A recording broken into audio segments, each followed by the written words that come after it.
मैं एक मिनट से आइए, नमस्कार। बैठिए, कंफर्टेबल हो जाइए। तुम्हारा सिलेक्शन ऑडिटर में हो गया है ना? जी मैं सर। वापस ले लूंगा। जो डायरी ठीक से नहीं लिख सकता है, DAIRY लिखता है, I will ask the government to call you back. Sorry sir. आपने अभी देखा है एक्चुअली क्या लिखा है? क्यों घबराए रहते हो लिखने में? ये सर एक्चुअली अभी मैं सीधे अभी पार्ट से आ रहा था आई तो एम जस्ट नहीं कह रहा, बताइए कि व्हाट आई एम सोइंग इसकी कभी भी नहीं घबराओ। यहाँ मॉक में घबरा गए तो मेन में जाके क्या करोगे? तो बोलो, sorry you sir. Can't right a diary, spelling में घबरा जाते हो, ऐसा क्यों करते हो? अभी भी आपके चेहरे पर जी सर। काफी टेंशन है। आप सिलेक्ट हुए, जो यहाँ पे सर पहले मॉक भी दिया होगा आपने, है ना? जी तो पिछली आप बार एब्सेंट सिलेक्ट रहे सर। हो की तो बोल्ड अप्रोच है ना। दुनिया डरना किस बात का है ना? तो वो चेहरे पर से नॉर्मली हम बाद में बताते हैं, लेकिन आप सिलेक्टेड हैं पता चला, इसलिए आई टोल्ड यू वेरी ना। Thank you sir. You right, आप डायरी लिखते हैं, बहुत अच्छी बात है। क्या लिखते हैं डायरी में आप? सर डायरी में मैं अपने व्यक्तिगत जीवन के कुछ घटनाएं लिखता हूँ और इसके साथ साथ कुछ ऐसी चीज़ें हैं जो मेरे पढ़ाई के दौरान मुझे अनुभव हुआ है, उन चीज़ों को लिख करके उसमें सुधार करने का उससे प्रयास कुछ करता हूँ। फायदा होता है कि केवल समय बर्बाद करते हैं आप लिखकर? नहीं सर, मुझे बहुत सारे चीज़ों में क्या फ़ायदा हुआ हुआ है। फायदा, बताइए। फ़ायदा के स्तर पर अगर देखा जाए तो सबसे पहले मैं अपने में अनुशासनबद्ध हुआ हूँ और साथ ही मेरे आंसर राइटिंग में बहुत सारी चीज़ों में इम्प्रूवमेंट भी हुआ है। आज मैंने जो आपको आते ही कहा कि साहब ऐसा क्या, इसके समझ में आप डायरी में क्या लिखेंगे, क्या प्रेरणा मिलेगी मेरे कहने से आज आपको डायरी में लिखने की? सर मेरे समक्ष आप उपस्थित हैं और आपके पास इतना अनुभव है और आपने मुझे भी सजेस्ट किया कि आप घबराइए मत और आगे चल करके आप थोड़ा बोल्ड होकर के बात कीजिए, तो इस हिसाब से मुझे बहुत सारी वेरी प्रेरणा गुड। मिली। अच्छा, ईडी का नाम सुना है? जी इन्फोर्समेंट डायरेक्टरेट, ये जी। क्या करता है? सर मनी लॉन्ड्रिंग संबंधित जितने भी घटनाएं हैं भारत में, इन चीज़ों पे वो इन्वेस्टिगेशन करता है। दो चीज मुझे बताओ, मनी लॉन्ड्रिंग क्या होता है? मनी लॉन्ड्रिंग, मनी की लॉन्ड्रिंग धुलाई तो नहीं हो सकती, उससे क्या मतलब है? और दूसरा, ये इस एजेंसी किस एक्ट के तहत, एक्ट और कानून के तहत काम करती है, ये आप मुझे बताइए थोड़ा सा डिटेल से। सर मनी लॉन्ड्रिंग का तात्पर्य है कि जब कोई व्यक्ति इलीगल कमाई को सफ़ेद करने की कोशिश करता है, यानी कि फॉर्मलाइज करने की कोशिश करता है, तो वो मनी लॉन्ड्रिंग कहलाता है। ठीक है। और ये अभी फेरा और फेमा कानून के तहत इसका इम्प्लीमेंटेशन किया जाता है। फेरा फेमा के तहत करते हैं। एक बहुत सबसे महत्वपूर्ण कानून है, वो आपने छोड़ दिया, फिर से सोच के बताइए। आप सिलेक्टेड हैं इसलिए मैं फिर से मुझे ऐसे तो नहीं बता, फिर से सोच के बताइए। एक सॉरी सबसे सर। महत्वपूर्ण कार्य जिसके अंदर इसका गठन हुआ, वो आप भूल गए हैं। सॉरी सर, याद नहीं अच्छी बात है। एक अंतर्राष्ट्रीय एजेंसी है जिसके दबाव में, सच कहो तो, इस एक्ट का निर्माण हुआ और उसका गठन हुआ। वो फिर भारत आने वाला है किसी समय यहाँ का सर्वे करने के लिए। वो क्या एजेंसी है? Sorry sir. तो आपको नॉलेज ब्रशअप करना होगा। और CBI का नाम सुना होगा? जी वो क्या करती है? सर, सीबीआई मुख्यतः दिल्ली पुलिस अधिनियम के तहत 1963 में उसका गठन हुआ है और ये मुख्यतः क्रिमिनल और कुछ अन्य मामले हैं जिनके तहत इन्वेस्टिगेशन करता है। इन सब्जेक्ट की आप तैयारी नहीं कर पाए हैं, असल में मैंने आज कुछ डिफरेंट सब्जेक्ट ही पूछ ही रहा हूँ आपसे। वो WTO नाम सुना है? जी जी। ये क्या चीज़ है और इसका क्या काम है? सर विश्व व्यापार संगठन का जो गठन हुआ है 1995 में हुआ है, ये मुख्यतः वैश्विक स्तर पे व्यापार संबंधित मुद्दों पे एक समझौता, आपस में समझौता कराने का प्रयास करता है जिससे विश्व व्यापार सुचारू रूप से चलता रहे। ठीक है। ये विश्व व्यापार संगठन है, इसके कानून है। तो क्या इसके कारण हम लोग, जैसे चाइना से ट्रेड हो रहा है, तो क्या हम लोग चाइना से ट्रेड टोटल बैन कर सकते हैं कि WTO का कुछ रिस्ट्रिक्शन काम आएगा? चाइना से हमारे यहाँ बहुत सामान आता है, तो हम क्या बंद कर सकते हैं चाइना से टोटल ट्रेड? व्यवहारिक परिस्थितियों में तो ऐसा संभव नहीं है, लेकिन अगर देश हित के कुछ अगर मामले हो तो उस पर हम उस पर रिस्ट्रिक्शंस कर सकते हैं। आइए जी। अच्छा विकास, ग्रेजुएशन कब किया आपने? सर 2014 में। उसके बाद से क्या कर रहे हैं? सर उसके बाद मैंने तैयारी किया और 2-3 सालों के बाद आंशिक सफलता मिलने के पश्चात मैंने एक कंपनी है SM टेक्नोलॉजी, उसमें पार्ट टाइम जॉब भी करता था और उसके बाद फिर मैंने लगातार प्री मेंस और इंटरव्यू देते रहा मैं, और अभी मैं ऑडिटर में सेलेक्ट हुआ हूँ 2023 में। अच्छा, ये ज्योग्राफी आपका क्या है? ग्रेजुएशन में पास कोर्स सब्जेक्ट है सर, इकोनॉमिक्स ज्योग्राफी। इकोनॉमिक्स है, क्या पढ़ते हैं इसमें? सर ज्योग्राफी मुख्यतः भू आकृति विज्ञान और जो भी प्राकृतिक संसाधन हैं उनकी संरचनाओं के बारे में हम अध्ययन करते हैं। उनके संरचनाओं के बारे में। ये एनर्जी को लेकर के जो डिस्ट्रीब्यूशन है पूरे वर्ल्ड में, उस संदर्भ में आपका क्या कहना है? सर ये मुख्यतः प्राकृतिक चट्टानें हैं।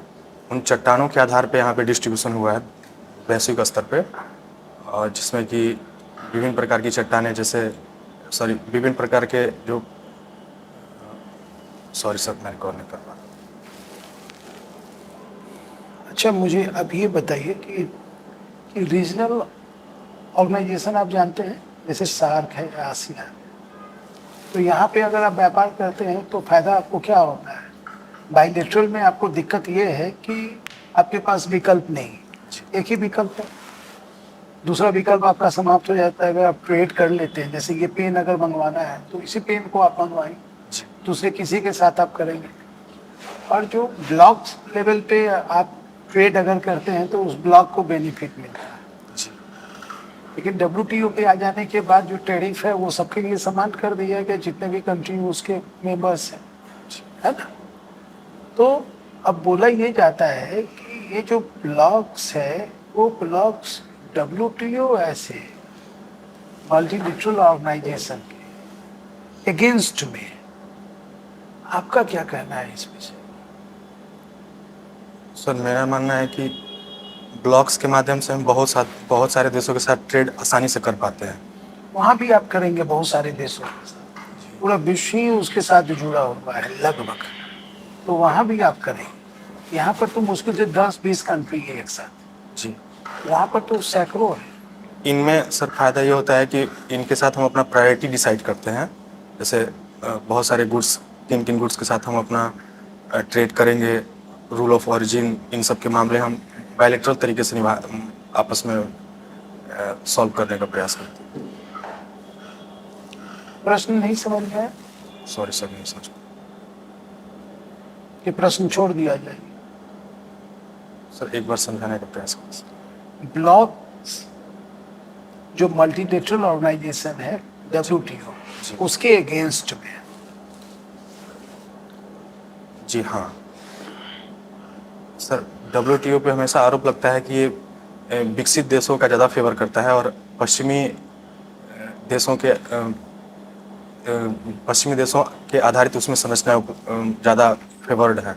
इसलिए जो एशियाई देश हैं उनके हमेशा अगेंस्ट। आपके पास हिंदी साहित्य भी है, जी,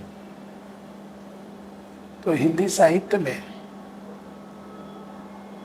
भाषा तो याद ही करते होंगे, उसमें तो समझने के लिए कुछ है। एग्जामिनेशन में भाषा समझते थे या याद करते थे? सर समझते थे, फिर समझते भी थे। अच्छा, मुझे प्रेमचंद्र के बारे में जरा सा बताइए कि गोदान किस प्रकार का उपन्यास? सर गोदान यथार्थवादी उपन्यास है जिसमें प्रेमचंद्र ने भारतीय समाज के विभिन्न पहलुओं को बारीकी से यथार्थ के स्तर पर उकेरा है। वो यथार्थवादी उपन्यासकार है या आदर्शवादी उपन्यास? सर उनकी अगर लिखने का जो चरण है उसके आधार पर हम देखें तो शुरुआत में वो आदर्शोन्मुखी यथार्थवाद की ओर ज़्यादा दिखते थे, बाद में वो चरम यथार्थ की ओर उन्होंने अपना साहित्य का अंतिम अंत किया है। Thank you sir. Vikas, Hindi literature है ना, ठीक है, कुछ कवि के नाम बताओ जरा। सर जैसे मुझे सबसे ज़्यादा पसंद है कबीर। कबीर जी। ठीक है, उनके कुछ दोहे जी। आप बताइए। मेरा तेरा मनवा अब किससे इक होई रे, मैं कहता आखन की देखी, तू कहता कागज की लिखी, मैं कहता सुलझावन हारी, तू रखियो उलझाई रे।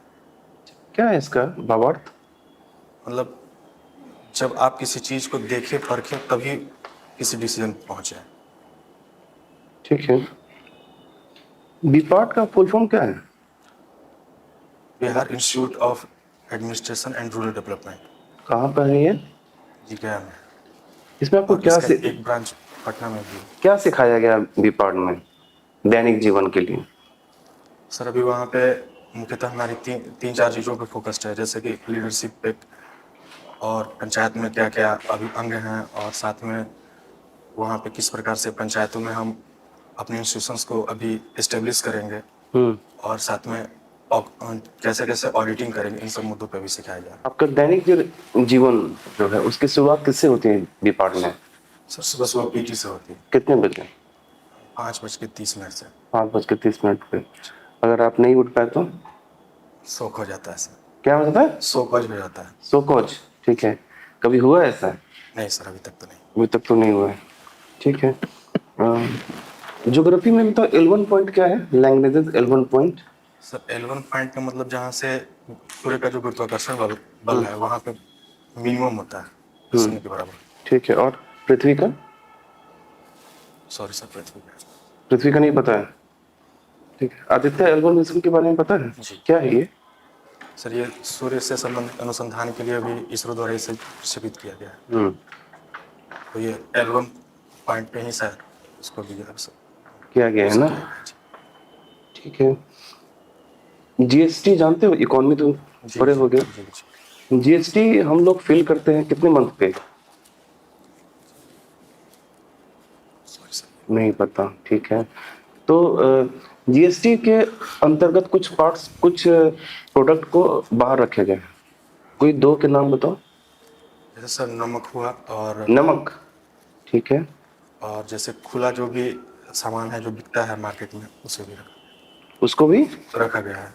रखा गया है। हाँ, जैसे खाद्य जो नहीं चीजें। रखा गया सो सर जैसे कि अभी बात चल रही है ऑनलाइन गेमिंग पे, और सबसे ज्यादा लगाया गया उस पर। दूध, दूध पे बीच में मुद्दा उखड़ा था। दूध जीएसटी के अंदर है या बाहर है? सर पैक्ड मिल्क जीएसटी के भीतर है, और खुला हुआ दूध बाहर है। ठीक है सर। विकास, आपका इंटरव्यू खत्म हुआ, आप जा सकते हैं।